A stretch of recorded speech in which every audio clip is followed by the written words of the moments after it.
Free fire গেমটা এমন একটা গেম যেটা যে একবার খেলছে সে বারবার খেলতে মনে চায়।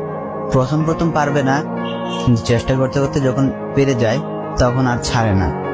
আর এই গেমটা যারা একবার খেলছে, যার মনে একবার জায়গা করে নিয়েছে, সে কখনোই এই গেমটা বলতে পারবে না। সে যদি একদিন 2 দিন 7 দিনও না খেলে, সে 7 দিন পর আবার ঠিকই এই গেমটার ভিতরে ঢুকবে। কারণ এই গেমটা কখনো কাউকে কষ্ট দেয় না। এই গেমটা সবসময় সবাইকে আনন্দ রাখে।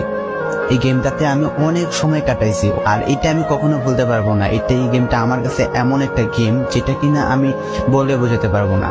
অ্যান্ড এই গেমটা শুধু আমার কাছে না, আমি মনে করি যে প্রত্যেকটা ফ্রি ফায়ার প্লেয়ারের কাছে অনেকটা ইমোশনাল টাইপের একটা গেম হয়ে গেছে। কারণ এই গেমটাতে বর্তমানে যে অবস্থা হচ্ছে, যে গেমে এমন আপডেট দিতেছে, আপডেট দেওয়ার কারণে পুরো গেমটাই চেঞ্জ হয়ে যাচ্ছে। আগের ফ্রি ফায়ার আর আগের মতো নেই।